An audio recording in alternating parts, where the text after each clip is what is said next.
Eh bien, bonjour à tous, merci d'être avec moi. Nous sommes ensemble, nous sommes à Rio. Nous sommes le 10 octobre 1711. Et ce jour-là, le gouverneur portugais de Rio de Janeiro, qui s'appelle Francisco de Moraes de Castro, et oui, capitule solennellement devant René du Guestroin, corsaire et officier de marine du roi Louis XIV, en une véritable charge de cavalerie marine que vous voyez donc vous avez une illustration sur votre écran.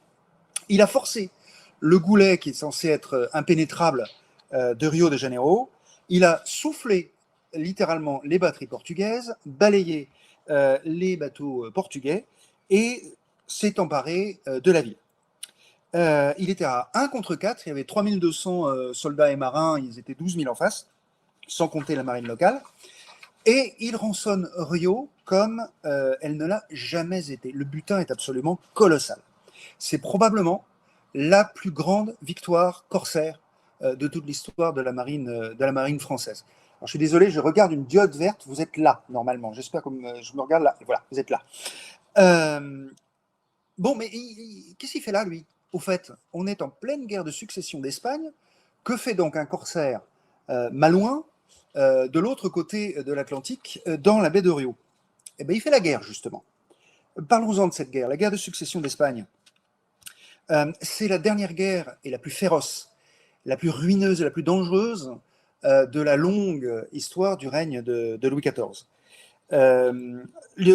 La raison d'être, c'est que le très médiocre Charles II, donc vous avez ici, pardon, c'est moi qui, si je ne suis pas mon propre PowerPoint, je me demande comment vous allez faire.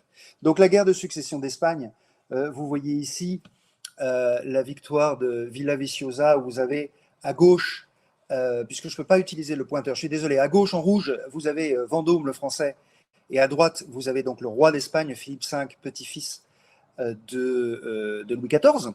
Et c'est justement de ça qu'il s'agit, c'est-à-dire le très très très médiocre dernier roi Habsbourg d'Espagne, Charles II, qui est issu d'une longue lignée de consanguinité, avec le résultat que ça peut donner. Donc voici notre ami Charles II. Il est congénitement syphilitique, il est stérile, il est épileptique, bref, il n'en a pas pour longtemps. Or, il va de soi que la succession, on commence à y penser, les grandes puissances européennes commencent à y penser très vite. Et il se trouve que les intrications entre les dynasties françaises et espagnoles sont très fortes. Hein. Charles II, alors je vous le fais, c'est compliqué. Charles II, ici, il est le fils de Philippe IV, bien sûr, il est le fils de son père, on est d'accord, le fils de Philippe IV, roi d'Angleterre, qui était lui-même marié à Marie-Louise d'Orléans, qui est donc la nièce de Louis XIV, ce qui fait donc du roi d'Espagne, Charles II, le petit-neveu de Louis XIV. Ce même Louis XIV, rappelez-vous, est le fils de Louis XIII et de Anne d'Autriche, espagnole, et elle est donc, Anne d'Autriche, qui est donc la tante de Charles II. Et enfin, Louis XIV est veuf de Marie-Thérèse d'Autriche, fille de Philippe IV. Il est donc l'oncle, par alliance, de donc de Charles II. Bon, ça fait beaucoup. Ça fait tellement que l'entourage de Charles II finit par le persuader de signer un testament. Et dans ce testament, il désigne Philippe, duc d'Anjou, c'est-à-dire le petit-fils de Louis XIV, comme son héritier. C'est donc Philippe V, le futur Philippe V, et donc le petit-neveu de Charles II. Vous me suivez? Compliqué, hein? Justement. C'est tellement compliqué que Louis XIV hésite. Il hésite parce qu'il sait parfaitement que ni les Anglais, ni les Autrichiens n'accepteront la réunion des royaumes de France et d'Espagne. Et puis ça va très très mal passer en Angleterre, en particulier parce que le roi d'Angleterre, Guillaume III, c'est l'ancien Guillaume d'Orange, un ennemi absolument irréductible depuis le début de son règne de Louis XIV, au point qu'ils en font d'ailleurs tous les deux une fixette, littéralement. Guillaume d'Orange devenu Guillaume III d'Angleterre, est viscéralement, personnellement Louis XIV, et objectivement, Louis XIV aurait préféré 20 coups de lancette dans sa fistule que de voir Guillaume d'Orange parvenir au trône. Pas de chance, c'est le cas. Donc il hésite. Mais la tentation est trop forte. Et c'est la très célèbre scène du 16 novembre 1700, où vous avez à Versailles le roi de France, Louis XIV, qui fait entrer son petit-fils Philippe, duc d'Anjou, qui a alors 16 ans, et présente à la cour, messieurs, voici le roi d'Espagne. Les courtisans s'inclinent bien bas et se préparent à la guerre. Et ça n'arrête pas. Le problème, c'est que pour la première fois, la France est quasiment écrasée très très vite par Marlborough. Alors, vous avez ici, bon, je vais vous le montrer celui-là, voilà, par Marlborough. Marlborough, c'est donc le champion anglais, et par le prince de Gênes. Nous subissons sur Terre une série de défaites successives très graves, très très graves. Et le royaume est assez vite ruiné. Donc Marlborough, vous connaissez la chanson Marlborough s'en va en guerre, etc. C'est lui. Très bon, mais très prétentieux pour ceux qui ont eu l'occasion d'aller dans l'Oxfordshire en Grande-Bretagne. Vous avez peut-être vu ce que vous voyez ici, le château de Blenheim, le gros gâteau à la crème que s'est fait construire Marlborough après sa défaite sur sa victoire, pardon, sur les armées de Louis XIV. Celle-là, Blenheim, c'était en 1704, mais ça a continué année après année. Petit à petit, le royaume se fait enfoncer. Petit à petit, le royaume se ruine. Et le royaume de France, et d'ailleurs le royaume le plus riche du monde, est au bord de la famine, et c'est le seul. Ça, c'est sur terre. Et sur mer, sur mer, la France a déjà, hélas, abandonné la suprématie sur les mers. La France a eu la très très grande marine bâtie de toutes pièces par Colbert au siècle précédent, au XVIIe siècle donc. Mais d'abord, Colbert n'est plus. Son fils Seignelay n'est que l'ombre de son père vraiment, et les deux successeurs, les Pontchartrain, sont eux des ladres incompétents. Bon, petit à petit, les Anglais ont réussi à nous, puisque nous sommes en pleine saison de foot, à nous mettre dans un corner.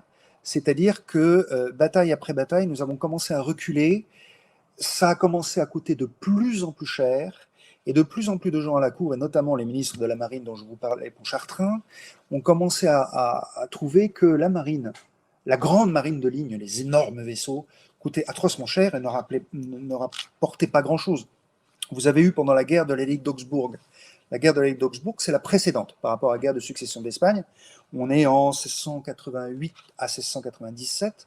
La guerre de la Ligue d'Augsbourg, c'est tout simplement la guerre de succession d'Angleterre, entre les Jacobites et Guillaume, dont je vous ai parlé, remportée par Guillaume.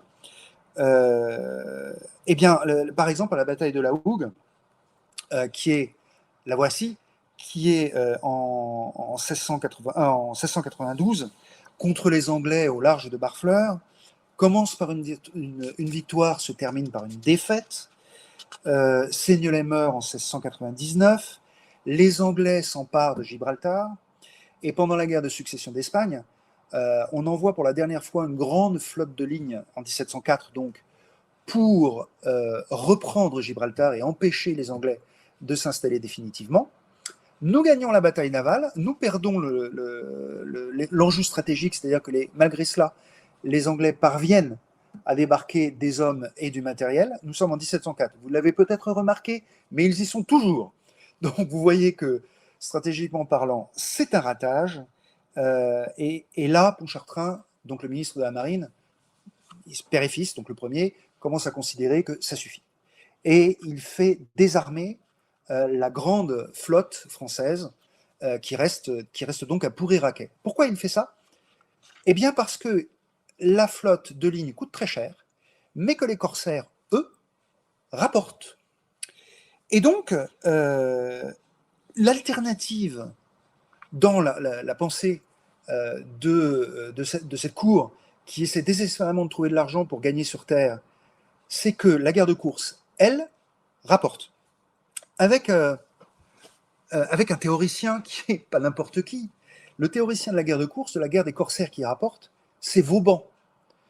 Ce que peu de gens savent, c'est que Vauban était amiral de France. Il a été récompensé par ce titre pour la qualité des défenses côtières qu'il a réussi à mettre en place. Hein, pour ceux qui sont allés à Belle-Île, par exemple, ou d'autres endroits, vous voyez ce que ça veut dire. Et dans un livre qu'il a écrit dans sa jeunesse, dans sa vieillesse, pardon, Oisiveté, comme si ce monstre avait été oisif un jour, il définit ce qu'il appelle la caprerie, c'est-à-dire la guerre de course, les corsaires. Caprerie, ça vient d'un mot flamand qui veut caper, qui veut dire prendre. Vous voyez, c'est assez clair quand même. Et ça vous donne aussi l'importance, on va y revenir, de Dunkerque, ville flamande, chez les corsaires français. L'idée, c'est que si on réunit des très bons corsaires dans des petites escadres avec des vaisseaux plus petits et qu'on s'attaque au commerce ennemi, on va l'étouffer. Et la grande marine de guerre, c'est une vanité, c'est ce qu'il écrit. Et on va le suivre. On va le suivre avec, donc vous avez Vauban, c'est lui. Là, c'est une statue qui est au Louvre. Donc, notre ami Vauban pousse. Dans ce sens-là, et bien entendu, il est écouté par Louis XIV. D'autant plus qu'on a eu des très très grands corsaires. Ça, c'est Jean Bart. Jean Bart, pour les Anglais, c'est la guerre précédente. Jean Bart, pour les Anglais, c'était l'Attila des mers. Hein. Là où Jean Bart passait, les Anglais ne repassaient pas. Le commerce anglais ne repoussait pas. Il a capturé près de 300 navires anglais. Ça fait donc un précédent qui fait qu'on est prêt à le suivre. Le principe de la guerre de course et des corsaires, et donc qui va s'appliquer sur la prise de Rio, c'est quoi? C'est que le roi signe, c'est la rapine d'État, tout simplement. Hein. Le roi signe ce qu'on appelle une lettre de marque, c'est-à-dire qu'il autorise des vaisseaux français pour des nôtres, anglais, espagnols, on en a tous, les nôtres sont les meilleurs, mais on en a tous, autorise à s'attaquer aux vaisseaux commerciaux et de guerre d'une nation belligérante pendant le temps de la guerre, et c'est donc considéré comme un navire de guerre. Et ensuite, on se partage les bénéfices une fois qu'il y a eu des captures et qu'on revend et les bateaux et les cargaisons, bien entendu. Et donc la différence entre un corsaire et un pirate, elle est ténue, c'est qu'un corsaire, d'abord, s'il est capturé, c'est un prisonnier de guerre qui va être soit libéré comme un marin à la fin des hostilités. C'est d'ailleurs très souvent des officiers et des marins de la marine royale. Soit ils sont donc libérés à la fin, soit ils sont échangés contre leurs homologues pendant la durée de la guerre. Un pirate, s'il est pris, il est pendu sur le champ. C'est à peu près la seule différence. D'ailleurs, à certains moments, la frontière est assez ténue entre les deux. Bref. C'est extrêmement lucratif, à condition de revenir vivant, petit détail. C'est extrêmement lucratif, ça rapporte énormément d'argent. Et vous avez pendant la guerre de succession, vous avez une véritable industrialisation de la guerre de course, des corsaires. Vous avez le nid de vipère Dunkerque, qui écume totalement la Manche et la mer du Nord, qui ne laisse pas le moindre chance aux pêcheurs et aux convois de blé, notamment, dont on a terriblement besoin, qui viennent de la Baltique. Et puis vous avez Saint-Malo. C'est là qu'on arrive à notre ami, à notre malouin du Guétrouin. Saint-Malo, ils en font carrément une industrie, avec des sociétés par action. C'est-à-dire que, comme il faut mettre en place des petites escadres, ça devient de plus en plus cher, et vous avez des sociétés par action qui se montent, les armateurs se réunissent entre eux, mettent de l'argent, exactement comme les compagnies des Indes, mettent de l'argent et lancent ainsi des opérations corsaires qui, si elles réussissent, rapportent beaucoup aux actionnaires et bien entendu à l'État. Parce que l'État prête les navires de la marine royale, les petits, enfin les petits, il y a déjà des 74, hein, c'est déjà des gros vaisseaux de ligne, vous allez le voir, prête les marins, prête les soldats, qui sont tous soldés donc par les armateurs.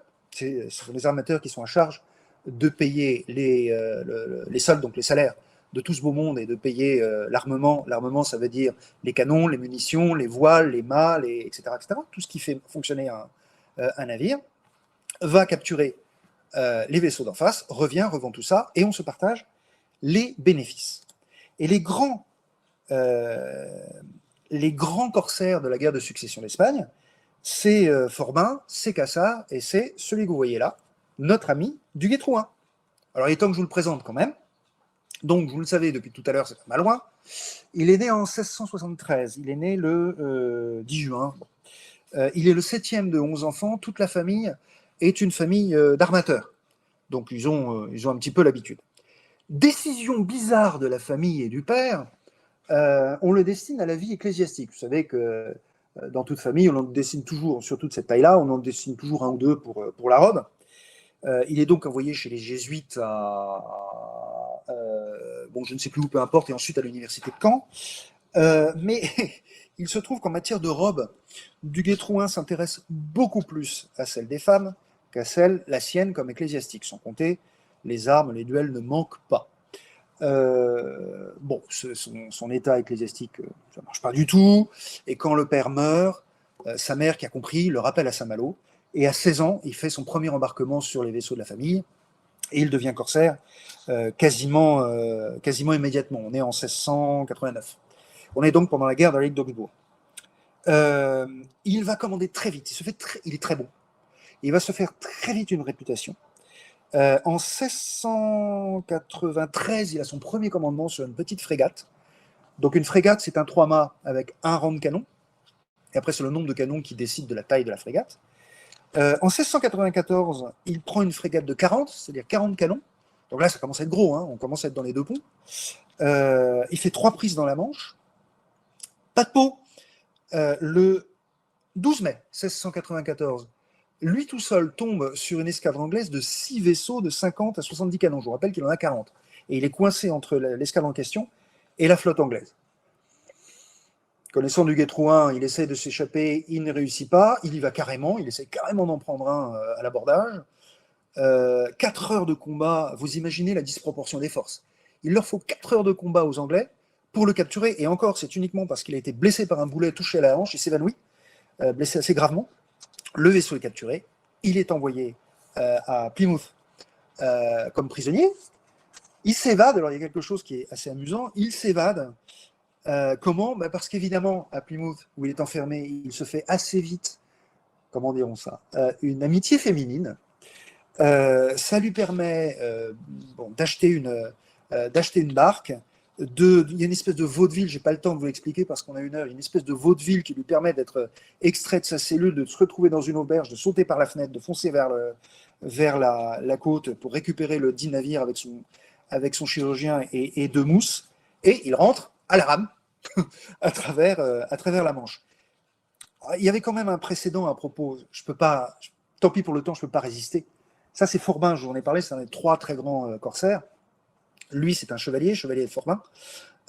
Ils ont aussi été capturés tous les deux un petit peu avant, hein, c'est un précédent, en 1689. Les 2 meilleurs corsaires français, donc Forbin et Jean Bart, que je vous ai présenté tout à l'heure, sont capturés en même temps. Ils sont enfermés à Plymouth. Ils réussissent à acheter un marin, un commerçant hollandais de Ostende, qui leur fait parvenir une lime, qui leur met une barque avec de l'eau et une boussole dans un coin. Ils scient, comme dans un roman, hein. On invente, en tant que... Moi, je suis romancier, on n'invente jamais rien par rapport à l'histoire. Ils scient, comme dans un film, leur barreau, sautent par la fenêtre, retrouvent avec deux ou 3 marins, réussissent à récupérer leur barque et rentrent, eux aussi, à la rame. Pour être plus précis, Forbin était blessé, c'est Jean Bart qui rentre à la rame. Et ils arrivent à Erquy, à côté de Saint-Malo. Jean Bart, qui est un roturier, rentre chez lui, à Dunkerque. De toute façon, c'est un Dunkerquois. Il avait, comment dirais-je, il était à peu près aussi avenant qu'un boulet de canon, donc il n'avait pas envie d'aller à Versailles. Forbin, lui, gentilhomme, rentre immédiatement à Versailles. Ils n'ont été prisonniers que 15 jours. Il arrive à Versailles, il va se présenter à son ministre, à l'époque Seignolet, donc rappelez-vous, c'est le fils de Colbert, il est donc ministre de la Marine. Il se présente, Seignolet, mais alors tombe des nues, parce que ça fait à peine 2-3 jours qu'il a appris que ces 2 meilleurs corsaires étaient prisonniers. Et il y a un dialogue célèbre. Seignolet demande à Forbin, mais d'où arrivez-vous ? D'Angleterre. Mais par quelle route ? Par la fenêtre, monseigneur. Avouez que ça avait de la gueule. Bref, Duguay-Clin, dans le même style de flamboyance, continue son succès et ses prises pendant la guerre de succession d'Espagne. Avec Forbin, ils finissent même par prendre les bateaux à la douzaine. Je n'exagère pas, ils les prennent par 12, ils prennent des convois entiers, les uns après les autres. Il va très très loin, c'est-à-dire qu'avec Forbin, ils tombent, ils attaquent un convoi un convoi anglais, pardon, qui allait vers l'Espagne, donc qui amenait les troupes anglaises vers l'Espagne contre les Franco-Espagnols. Un convoi de 80 navires avec 5 vaisseaux de ligne anglais pour les escorter. Ils prennent 60 navires de transport de troupes. Ils prennent 3 des 5 navires de guerre anglais et ramènent tout ça en France, qui, rapporte une fortune colossale et à eux-mêmes et à l'État, gêne considérablement les opérations anglaises en Espagne et lui fait une réputation absolument exceptionnelle. Pendant tout ce temps, Duguay-Trouin s'est intéressé de très près aux Portugais, et notamment au convoi du Brésil. Tous les ans, il y a un convoi qui ramène les richesses brésiliennes vers le Portugal. Tous les ans, il le rate. Ça commence à l'agacer. Et il commence à se dire, puisque je ne peux pas les avoir en mer, pourquoi je n'irai pas les chercher là où ils sont? C'est-à-dire, pourquoi je n'irai pas chercher la source? C'est-à-dire à Rio. Il a une dent particulière en plus, comme tous les Français pour les Portugais. Les Portugais, au début de la guerre de succession d'Espagne, étaient de notre côté, c'était nos alliés. Et puis en 1703, ils ont tourné leur veste et ils ont signé un traité d'alliance avec les Anglais, précisément d'ailleurs pour pouvoir garder leur liaison avec le Brésil. Ça passe pas très bien. Deuxièmement, une première expédition française est envoyée en 1710, commandée par le capitaine Duclerc. Il y a 5 vaisseaux, je crois. Oui, c'est ça. 5 vaisseaux et à peu près 1000 hommes. Mais il se trouve que l'espionnage anglais fonctionne très bien. Ils étaient attendus. C'est un désastre. Les Français perdent tout. Ils sont faits prisonniers. Duclerc est fait prisonnier. On dit qu'il a été assassiné par les Portugais à Rio, qu'ils l'ont laissé mourir de faim. Ça passe pas très bien. Alors, entre ça, le fait que le roi a désespérément besoin d'argent, et le fait que si l'opération est réussie, ça les fait saliver, le butin n'aurait jamais été vu, Duguay-Trouin commence à réfléchir très sérieusement à mener cette opération. Alors elle est chère, parce que si on ne veut pas faire comme Duclerc, il faut multiplier par 3 les forces qu'avait essayé d'utiliser Duclerc. Et ça coûte, il fait un chiffre que vous trouvez dans ses mémoires, il estime à 1 200 000 livres le coût de départ. Alors, ça fait à peu près 22 millions d'euros d'aujourd'hui. C'est toujours compliqué de faire, bien entendu, une conversion entre la monnaie d'Ancien Régime et la monnaie d'aujourd'hui. Moi, ce que j'utilise en général, c'est que quand il part de livres, une livre, à cette époque-là, c'est 38 grammes d'or fin. Et donc, tout simplement, je multiplie 1 600 000 par 38 grammes d'or fin par 47 000 euros, j'ai vérifié ce matin, du kilo d'or, et on tombe à peu près là-dessus. Hein. C'est bon, c'est approximatif, mais ça donne une petite idée. Ça peut être plus, mais ça donne une petite idée. En tout cas, c'est une somme dont l'État ne dispose pas. Mais ça tente Louis XIV. Et la réputation du corsaire est telle qu'il arrive assez facilement à créer une société par action. Et il y a 7 actionnaires qui se réunissent, donc son frère.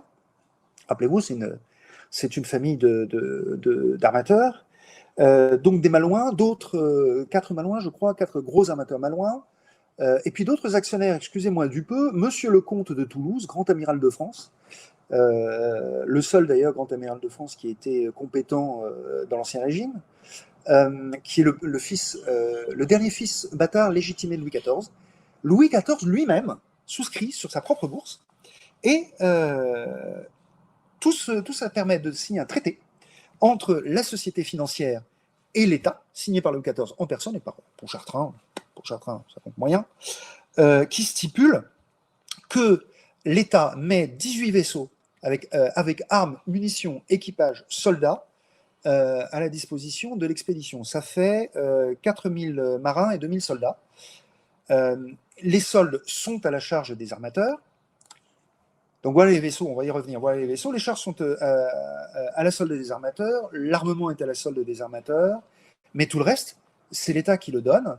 Et en contrepartie, le roi se réserve 20%, personnellement en tant qu'armateur, se réserve 20% des parts. Soit dit en passant au retour avec le succès, le roi renoncera à sa part pour le redistribuer aux armateurs, et donc l'État reprendra sa part sur la poche du roi.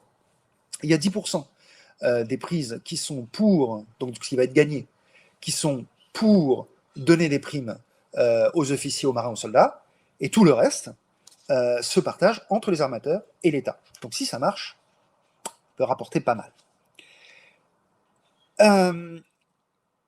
Donc il y a deux vaisseaux de 74, je vous le dis rapidement, il y a deux vaisseaux de 74. Le Lys, commandé par Duguay-Trouin. Alors qu'est-ce que ça veut dire 74? Ça veut dire qu'il y a 74 canons sur 3 ponts, les plus lourds en dessous, les plus légers au-dessus.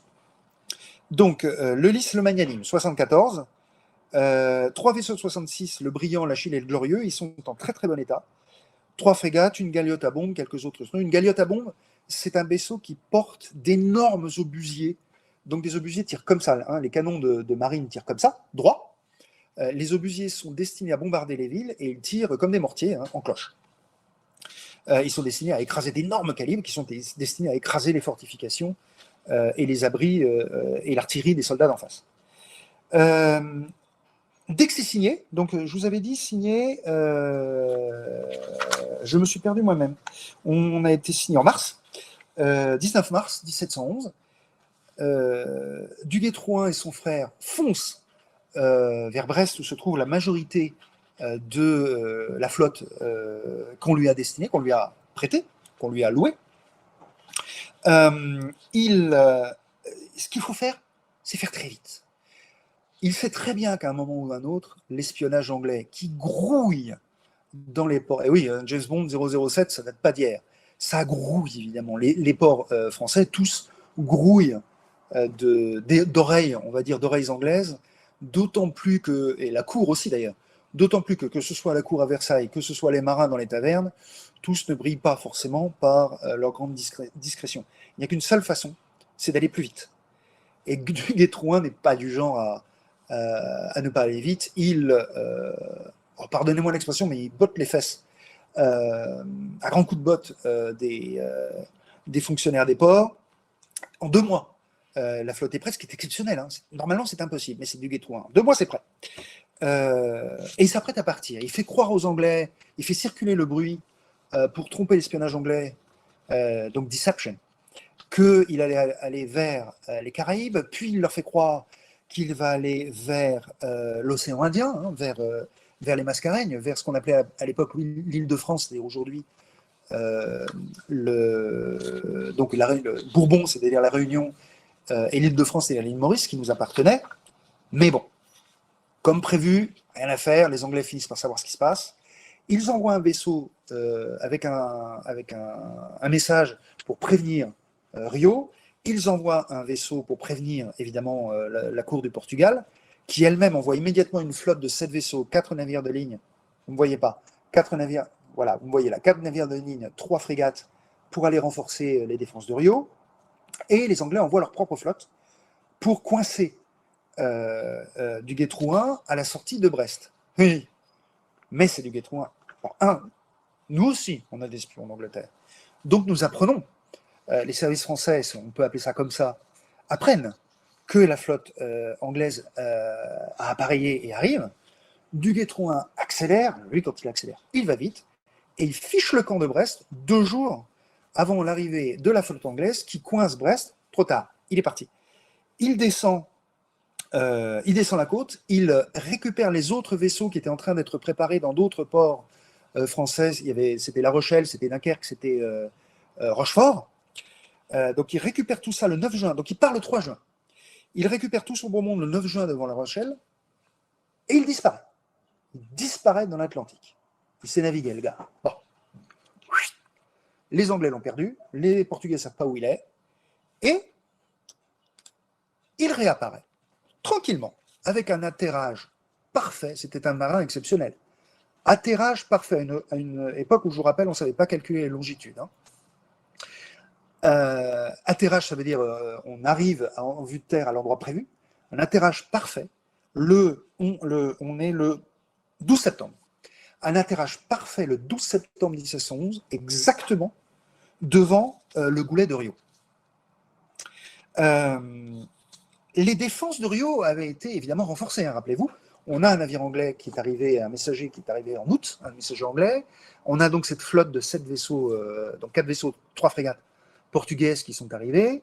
Donc le gouverneur Moraes a fait renforcer les défenses, a préparé les soldats, a installé la flotte pour qu'elle défende l'entrée, mais il pêche par orgueil. D'abord, il se dit, j'ai bien arrêté Duclerc, c'est pas du Gué-Trouin qui va réussir. Je suis prévenu, j'ai des forces colossales, j'ai 12 000 hommes. Bon. Énorme. Il dissout carrément la milice, enfin, il éparpille la milice le 11 septembre, la veille de l'arrivée du Gué-Trouin. Il éparpille la milice. Bon, ils sont toujours pas là. De toute façon, j'en ai pas besoin, ça suffira. Ouais. Sauf que le Gué-Trouin, il est là, 12 septembre. Et ce qu'aurait fait le matin, en plus, il arrive exactement au moment où il veut, c'est-à-dire un matin, au point du jour. N'importe quel chef d'escadre, n'importe lequel, de quelque marine du monde que ce soit, aurait fait mettre tout son monde en panne. Donc, en panne, ça veut dire on s'arrête face au vent de façon à pouvoir remettre les vaisseaux en ligne. Oui, sauf qu'aucun vaisseau ne s'était séparé, je rappelle, c'est du Gué-Trouin chef d'escadre. Et deux, le but du jeu, c'est évidemment de faire monter les autres commandants à bord pour faire un conseil de guerre, leur donner leurs ordres, ils repartent sur leur bateau, et on y va. Encore une fois, c'est un corsaire. Pas question. Il est arrivé, il est là. Il ne laissera pas les Portugais qui le voient arriver, sortant de nulle part. Aucun navire qui se baladait du côté du Cap-Vert, des Açores, etc., ne l'a repéré. Il ne leur laisse pas un instant de souffler. Il donne ses ordres par signaux. Il place ses vaisseaux par signaux, donc il ne perd pas de temps à convoquer tout ce bon monde à mort, il ne met pas en panne, et il charge. Littéralement une charge. Le siècle suivant, c'est Murat à la tête de sa cavalerie qui charge. Il fait exactement comme ça. Il prend quand même le temps par signaux, et ça veut dire qu'il a des officiers qu'il a très très bien choisis, qui savent manœuvrer et qui obéissent à la lettre. Croyez-moi, ça n'a pas toujours été le cas dans la marine française. Et il les met en place. Dans l'ordre, il met en tête le Magnanime de 74 canons, qui est commandé par Courcerac. Courcerac est déjà venu à Rio. Il connaît un peu l'entrée du Goulet et le port de Rio, c'est pour ça qu'il le met devant. Et ensuite, en plus, il sait très bien que Courcerac est plutôt du genre à courir devant que patienter derrière. Il met Goyon sur le Brillant derrière, il met Gauve sur la Chine, on reviendra sur tous ces noms derrière, lui-même se met avec le Lys, donc 74, on a un 74, 266, un 74, commandé par lui-même, le Lys, qui est donc au milieu de la file, ce qui lui permet de commander et devant et derrière, et ensuite suivent tous les autres navires, comme vous le voyez là. Donc là, malheureusement, je ne peux pas utiliser mon pointeur, mais vous comptez là-haut, 1, 2, 3, 4. Donc là, c'est vers le nord est en haut, hein, sur celle-là. Les cartes suivantes, le nord ne seront pas vers le haut, on y reviendra. Donc 1, 2, 3, 4, c'est le Lys, et derrière suivent les bateaux dans l'ordre décroissant de leur puissance. Et on rentre. Au matin, à travers le Goulet. Il se trouve que, alors là, regardez, justement, vous voyez cette carte-là? Alors c'est celle sur laquelle, je suis désolé, je devais utiliser, mais on va y arriver ensemble, vous allez voir. Je devais utiliser le pointeur pour vous montrer ce qui se passe. Donc regardez, cette carte, c'est la même que celle qu'on avait avant, mais on a basculé comme ça, hein, de façon que au XVIIIe siècle, on la dessine de façon qu'on puisse la montrer et la rendre lisible. Le Goulet que vous voyez, donc, vous voyez toute la file des bateaux qui rentrent. Le Goulet que vous voyez donc à gauche de l'écran, il est un quart plus petit que le Goulet de Brest. Il est vraiment très très petit. Et vous voyez les nuages, ce sont les énormes batteries portugaises qui défendent le Goulet. Donc déjà, normalement, rien ne passe. Rien. Sauf que Courcerac et les autres derrière, froidement, foncent et passent. Ils se foutent complètement, pardonnez-moi, ils se moquent complètement du feu des batteries portugaises qui, de toute façon, ont été extrêmement surprises, n'ont pas ajusté leur tir, balancent pas mal de boulets dans la flotte. Vous voyez, alors, je ne peux pas vous le montrer là, mais si vous regardez le haut du Goulet, vous voyez un petit rocher qui est au milieu, qui est entre deux bateaux là. Ce petit rocher qui est au milieu force les bateaux français à passer très près de la batterie qui est en bas. Pas grave, à portée de fusil. Hein. Pas grave, on passe. On passe et on tombe. Si vous êtes en bas, alors donc vous voyez le Goulet, la partie basse du Goulet. Derrière, vous voyez 5 petits navires hein, qui sont en train de tirer avec les nuages de fumée. Ce sont les 7 vaisseaux. Ce sont les 7 vaisseaux portugais dont je vous parlais. Qui, alors, complètement surpris, voient les Français débarquer, commencent à tirer, sauf que, encore une fois, Courcerac leur fonce dessus. Et emmène toute la ligne derrière lui, puisqu'il était là pour ça. Il leur fonce dessus. Panique absolue. L'amiral qui s'appelait Gaspard de Costa se voit près d'être immédiatement débordé, fait couper les câbles en urgence pour essayer de faire s'échouer ces navires sous l'abri des batteries, donc juste dessous sur la plage. ça se passe mal, il est obligé d'incendier 3 de ses navires pour éviter qu'il tombe entre les mains des Français, qui en capturent quand même un 4e. Et vous avez 3 petits qui s'en vont vers le fond de la baie pour essayer de disparaître et de ne pas être capturés. Bref, le Goulet est pris à la fin de la journée. Toute cette file que vous voyez se met devant la ville de Rio. Alors la ville de Rio, vous descendez la carte exactement au milieu, vous voyez le carré, l'espèce de carré de maison, c'est là. Donc vous voyez, il y a une langue de terre qui descend, une île qui va être importante, qui est au milieu de la baie, et vous avez Rio. Le feu a quand même été violent, on a déjà perdu 300 hommes. Je vous rappelle qu'on en avait que 3500, 4000. On a déjà perdu 300 hommes. Mais bon, on est à la fin de la journée, la flotte française mouille tranquillement devant Rio.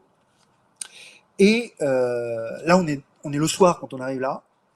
On passe la nuit, et dès le lendemain matin, Duguay-Trouin fait ouvrir le feu sur la ville, les premiers feux, surtout avec ses canons lourds. Surtout, il fait débarquer Goyon. Vous vous souvenez, Goyon, c'est le commandant d'un des navires qui était devant. Et il fait débarquer Goyon avec 500 hommes sur l'île aux Chèvres. Donc, je vais essayer de vous la montrer. L'île aux Chèvres, vous regardez donc le carré qui représente Rio, vous voyez la langue de terre là. À droite de la langue de terre, presque au milieu de la baie, en face de Rio, vous avez une petite île, c'est ça, l'île aux Chèvres. Il fait débarquer 500 hommes là-dessus. Il dégage plusieurs milliers dans la foulée, plusieurs milliers de Portugais qui n'ont pas le temps de comprendre ce qui leur arrive. Et l'île aux Chèvres va servir en fait de batterie. C'est là que Duguay-Trouin a l'intention débarquer ses canons et les installer pour bombarder la ville. Il fait débarquer tous ces hommes au bout de 2 jours de bombardement pour être sûr. Il fait débarquer ces hommes, c'est-à-dire 3100 hommes à peu près, soldats plus marins débarqués, les autres bien entendu restant à bord des navires pour les faire circuler si besoin est. Et Duguay-Trouin crée 3 brigades. L'une qu'il considère comme étant l'avant-centre, qui est donc commandée par Goyon. Goyon, c'est celui qui a pris l'île aux Chèvres. Vous voyez, alors vous re-regardez les maisons, là, le carré avec les maisons de Rio. À gauche, vous voyez des montagnes. Regardez la plus à gauche, Goyon part dans cette direction-là. Regardez à droite de la ville sur la carte, le premier petit mont là, c'est Courcerac, celui qui a été le premier à forcer tout le monde. Courcerac monte là-haut avec sa brigade. Au milieu, vous avez le chevalier de Beauve qui débarque sur la plage, là, en plein milieu, avec ces hommes qui est considéré donc comme le centre du dispositif. Et dans le centre de ce dispositif se place lui-même Duguay-Trouin avec 60 caporaux, des durs à cuire, des gens qui ont déjà connu le feu, qui sont là en quelque sorte, c'est la même chose que la garde impériale de l'empereur un siècle plus tard, c'est-à-dire si quelque chose se passe, je les prends, je charge, et on va emporter, on va résoudre un problème, on va dire ça comme ça. Moraes, il a 12 000 hommes, 4 fois plus que les Français. Il se révèle très mauvais, il a été surpris, il a été submergé. Ses officiers ne sont pas très bons, il recule presque immédiatement. Et le 17, vous avez donc 17 septembre, vous avez les Portugais qui remontent. Alors vous voyez remonter vers tout droit, le long dans l'espace vide là, le long de la carte. Et bien ils remontent avec ces 12 000 hommes après avoir fait incendier quelques magasins à sucre. Parce qu'ils ne tiennent pas. Donc déjà, on arrive très près de la ville, on tombe très vite sur les retranchements, et la moitié de la ville est déjà abandonnée. Ça dit, c'est pas fini. C'est pas fini parce que les Portugais ont quand même capturé la nuit quelques sentinelles, 2, 3, 4, des maraudeurs aussi. Des maraudeurs, c'est des gens qui essayent de voir si on peut récupérer quelque chose à bouffer pour bien manger, même s'il y en a à bord des bateaux. Ils ont été capturés et il se trouve qu'à Rio, il y a un Français qui s'appelle Dubocage. Dubocage, c'est un Normand, ça ne s'invente pas. Qui est déjà passé au service des Portugais pendant la guerre précédente, pendant la guerre de la Ligue d'Augsbourg, et les Portugais le déguisent comme un marin français, le mettent dans la même cellule que les soldats français qui ont été capturés. Il se présente comme un autre Français capturé sur un autre bateau. Bon, ça passe. Bien entendu, ils discutent. Quel était le but de l'opération? C'était de comprendre s'il y avait une faiblesse dans le dispositif français. Les Portugais pensent qu'il y en avait une. Et le lendemain matin, dans la nuit du 17 au 18, 1500 hommes de troupes commencent à monter. Alors, revenez à la carte. Je reprends. Vous avez Rio, le carré au milieu. Vous remontez à gauche, vous allez vers le mont qui est dessiné, qui est le plus à gauche, vous avez, si vous regardez bien, vous avez un tout petit dessin, c'est une petite barrière. C'est une petite maison crénelée avec une barrière qui est à mi-course entre le bas et le camp français qui est sur le sommet. Eh bien, les Portugais pensent que là, il y a une faiblesse. Ils font monter doucement pendant la nuit 1500 hommes, et au point du jour, devant cette barrière qui leur interdit de monter plus haut, ils font passer quelques bestiaux, quelques bœufs. Et ce qui devait arriver, on est encore de nuit, les gens dorment encore, les sentinelles, donc un sergent et 4 soldats, se disent oh, on va se les prendre, ceux-là, on va se les voler pour nous. Et ouvrent la barrière. Et évidemment, les Portugais ouvrent le feu, tuent le sergent et 2 hommes, se ruent à l'assaut de la barrière et commencent à la passer. Sauf que l'endroit, cette petite maison, est commandée par un lieutenant français qui s'appelle Monsieur de Liesta, qui dispose de 50 hommes. 50. En face, ils sont 1500. Enfin, en face. On est quand même comme ça. Les Français là et les Portugais comme ça. C'est quand même un avantage. Bon, il a 50 hommes.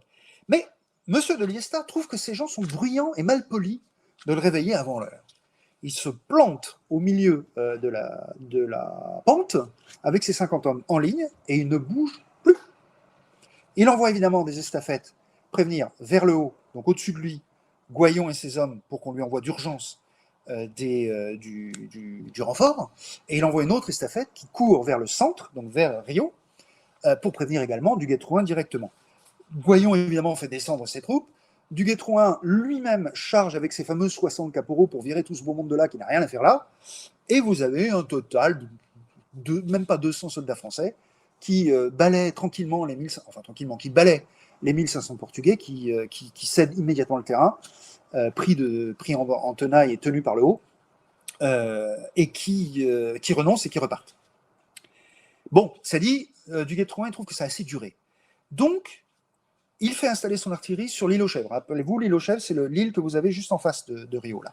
Son artillerie, c'est 5 mortiers lourds, vous savez, les fameuses galiotes à bombe. Il a fait débarquer les énormes obusiers qui tirent comme ça pour écraser les défenses. 18 canons de 24, ça veut dire 24 livres, c'est le poids du boulet, 12 kilos.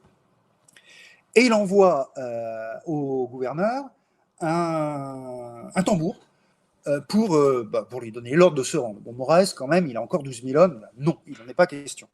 Ok.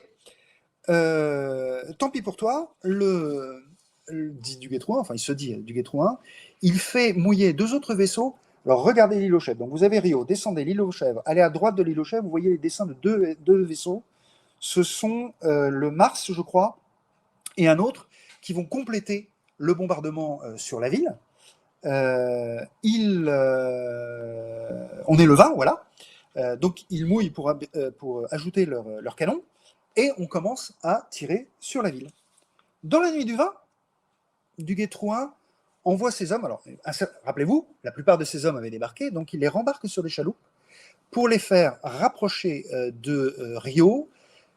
Alors, regardez Rio, vous voyez la langue de terre qui descend au milieu de l'eau, et vous voyez en tout petit, vous avez 5 vaisseaux, sont les 5 vaisseaux français qui sont mouillés là, et qui font partie de la ligne que vous voyez en dessous qui était rentrée, et qui servent de base pour lancer l'assaut final. Et donc, en chaloupe en pleine nuit, il envoie un certain nombre de soldats venant des 2 côtés, dont je vous ai parlé du centre, pour se mettre sur ces bateaux, à partir desquels ils vont débarquer très très vite droit sur Rio.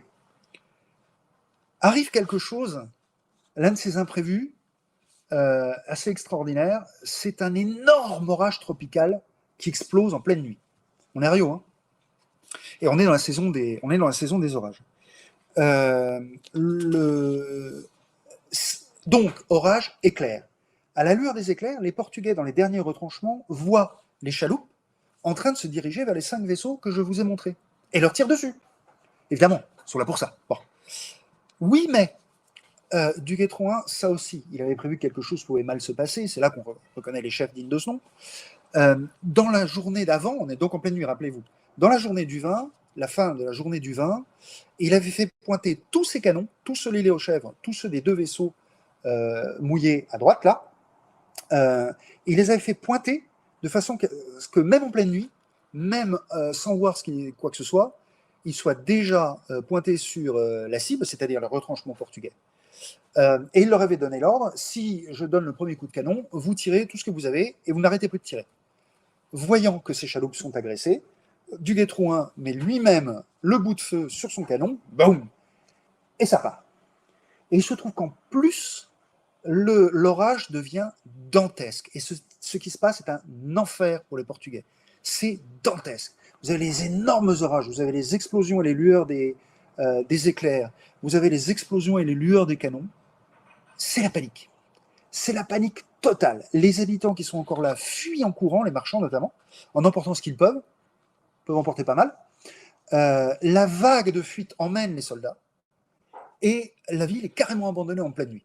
Le 21, Duguay-Trouin et ses hommes débarquent dans une ville vide. Alors les Portugais sont partis, ils ont emmené tout leur or, ils ont emmené beaucoup de marchandises, mais pas tout, ils ont mis le feu à un certain nombre de magasins. Ils ont miné aussi les forts. Alors, vous voyez, là, j'aurais voulu vous les montrer, mais vous voyez l'espèce de triangle à côté, à droite de Rio, c'est le fort des Jésuites. Non, c'est le fort des Bénédictins. À gauche, vous avez le fort des Jésuites et les autres. Tous ces forts ont été abandonnés, mais minés. En débarquant, les troupes de Duguay-Trouin ont libéré les soldats de Duclerc et l'aide de camp du malheureux Duclerc informe Duguay-Trouin que les Portugais sont partis et que les forts sont minés. Donc, ce qu'entendaient faire les Portugais, c'est-à-dire les forts qui sautent sur le nez des Français qui essaient de s'emparer des forts en question, ça échoue.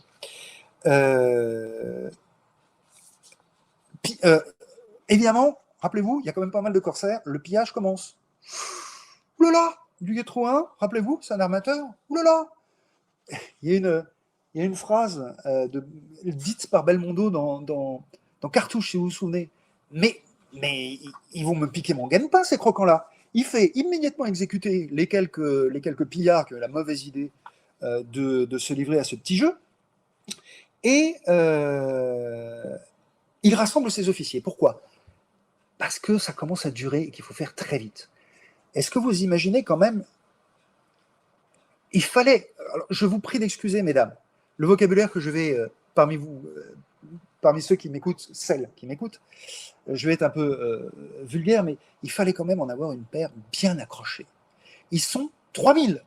En face, ils sont 12 000. Et en plus, par quelques prisonniers portugais, il vient d'attendre que le duc d'Albuquerque est en train d'arriver de Sao Paulo avec des renforts. Sao Paulo, c'est par là pour vous.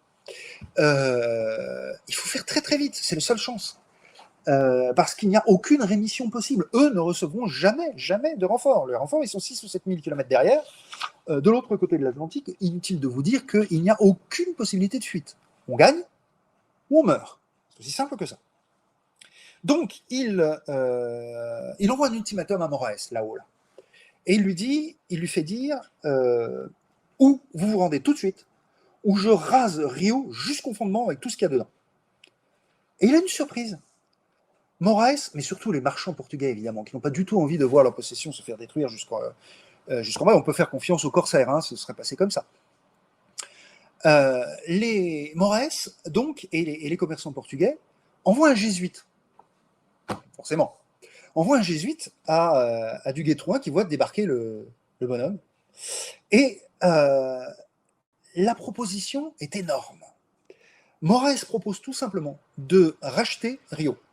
Et pour prix de Rio, donc d'éviter qu'elle soit détruite, et pour prix de ce rachat, c'est tout l'or qu'il a emporté, c'est 500 caisses de sucre, et c'est l'autorisation pour tous les marchands portugais de racheter au prix réel et cash, comptant, toutes les marchandises dont les Français se sont emparés dans Rio. Évidemment que Duguay-Trouin et ses officiers ont dit oui. Évidemment, s'il avait fallu, comme il le dit, leur marcher sur le corps au milieu de la brousse, ça aurait pris des jours, ça devenait de plus en plus dangereux, ils auraient perdu du monde, beaucoup. Ils avaient déjà débarqué 500 malades du scorbut, la fièvre jaune, elle n'est jamais très loin. Et ça leur aurait rapporté quoi? Mais pas du tout la même chose. Bien sûr, le oui tombe quasiment immédiatement, c'est carrément inespéré. Et donc, Duguay-Trouin accepte, se fait livrer 12 officiers portugais en otage, on ne sait jamais, hein, on se souvient de ce qui est arrivé à Duclerc, et leur somme, eh ben, allez, payez, ce que font les Portugais. Et le 4 novembre, tout est payé. Compté, pesé, embarqué. Le 13, l'escadre, donc Albuquerque n'est même pas arrivé encore. Le 13, l'escadre met à la voile pour rentrer en France. Le succès est total. le bulletin considérable. Encore faut-il traverser l'Atlantique. Et rien n'est jamais sûr. Et malheureusement, près des Açores, au retour, une énorme tempête, le 29 janvier 1712, donc, une énorme tempête s'abat sur la flotte. Énorme. Les vaisseaux sont dispersés. Du Guestroin lui-même se met à la barre pendant des heures et des heures et des heures pour éviter que le bateau ne se prenne d'énormes lames de travers et donc chavire. Et là, c'est la mort instantanée pour tout le monde. Dans ses mémoires, il raconte qu'à un moment, il avait vraiment cru que c'était perdu. Une énorme vague, en même temps, une énorme vague à la poupe, donc derrière, soulève complètement la poupe. Une lame colossale s'abat sur l'avant jusqu'au grand mât. Le grand mât cassé net. Là, normalement, le bateau aurait dû casser. Heureusement, le lys était en bon état. Et bref, clopin-clopant, on rallie Brest. Et le 6 février, le lys atteint Brest. Le premier, forcément, c'est du Guestroin à la barre, donc c'est celui qui réussit le mieux. Le 8, 2 jours plus tard, l'Achille et le Glorieux reviennent. D'autres bateaux arrivent, mais le magnanime et le fidèle, on ne les reverra jamais. Et le magnanime, rappelez-vous, c'est Courserac. Vous savez, le héros, celui qui était devant, celui qui a forcé la passe, celui qui a chargé les vaisseaux portugais, celui qui commandait l'aile droite, eh bien, on ne le reverra jamais. Disparu qu'aurait bien. Il portait, d'ailleurs, du Guestroin avait tellement confiance en lui qu'il portait presque la moitié du butin. Donc 600 livres sont perdus. 600 000 livres, à peu près une dizaine de millions, sont perdus. Mais ça, à la rigueur, c'est pas ce qui touche le plus du Guestroin. La perte de son ami et des 1200 hommes qui sont morts et qu'on n'a jamais revus le touche très très fort. Bon, ça dit, on revient quand même, comme je vous l'ai dit, avec un butin qui est absolument colossal. Les armateurs font 92% de bénéfices, hein, 2 fois, hop, donc, et assez rapidement en plus. Comme je vous l'ai dit, le roi abandonne sa part pour la redistribuer aux armateurs et donc à l'État. Le choc, ce qui est très intéressant, c'est dans cette guerre de succession d'Espagne, rappelez-vous, on était en train de la perdre de façon radicale. Les Anglais et les Portugais ont un choc énorme. Ils pensaient la France à genoux. Ben, la France, elle a encore des crocs. Elle est encore en train de mordre. Ça fait 10 ans que dure cette guerre et c'est toujours pas fini. La lassitude gagne. Et en plus, là, hop, un peu après, donc le 24 juillet 1712, vous avez Villars. Vous avez déjà en Espagne, Vendôme a gagné à Villaviciosa contre les Alliés. Et donc le roi Philippe restera sur son trône. Là, c'est Villars qui, à Denain, donc au sud de Valenciennes, écrase les troupes alliées, les Austro-Hollandais. Ça suffit, ça a assez duré. On est le 24 janvier, le 24 juillet, le 27, les Anglais signent une suspension d'armes. Donc Denain était possible notamment en partie par l'argent ramené par l'expédition. 27 juillet, les Anglais signent une suspension d'armes et on arrive au traité d'Utrecht le 11 avril 1713, qui est beaucoup moins catastrophique que prévu. D'accord, on perd le Canada, par exemple, là, la baie d'Hudson, on perd la baie d'Hudson, on perd une grande partie de gains de guerre précédente. La France et l'Espagne s'engagent à ne jamais fusionner. Donc les deux rois deviennent, même étant de la même famille, deviennent deux rois complètement séparés. Et la succession de l'Espagne ne peut pas être faite par un Français et inversement. Mais rappelez-vous qu'on était à un point un petit peu avant, 3 ans avant, on était à un point où le roi lui-même, personnellement, était menacé. Les Anglais voulaient sa destitution. Donc ça, c'est la victoire. En soi, c'est une victoire, même si la guerre de succession d'Espagne est une défaite. Le traité d'Utrecht est en soi une victoire, un peu comme le traité de Vienne en 1815, après les guerres napoléoniennes. La France sauve vraiment le principal. Et en conclusion, je dirais que justement, malheureusement, puisque je viens de citer les guerres napoléoniennes, malheureusement, les Français vont s'illusionner sur la guerre des corsaires. Les Anglais, pendant cette guerre, ont gagné le principal, c'est-à-dire définitivement, ça va durer 2 siècles, ils ont gagné la suprématie sur mer. Et chaque fois qu'on essaiera de faire plier les Anglais par la guerre de commerce, les corsaires de Louis XIV, les corsaires de Napoléon, rappelez-vous Surcouf, les sous-marins allemands pendant la Deuxième Guerre mondiale, Première et Deuxième Guerre mondiale, pendant le XXe siècle, ont été bien prêts de faire, et ont fait énormément de mal. Les Allemands ou les Français, donc les Français et les Allemands, ont cru qu'ils allaient pouvoir faire plier l'Angleterre, mais la suprématie navale, c'est-à-dire l'interdiction à la flotte ennemie de se mouvoir dans l'océan, a fini par permettre à l'Angleterre de gagner la guerre. Et c'est la conclusion. C'est-à-dire qu'elle est belle, la guerre de Corsair. La preuve, cette aventure est magnifique. Mais c'est du panache. Ça n'est pas une stratégie. Voilà. Eleonora, tu peux reprendre le flambeau. Et puis j'écoute vos questions si vous en avez. J'espère.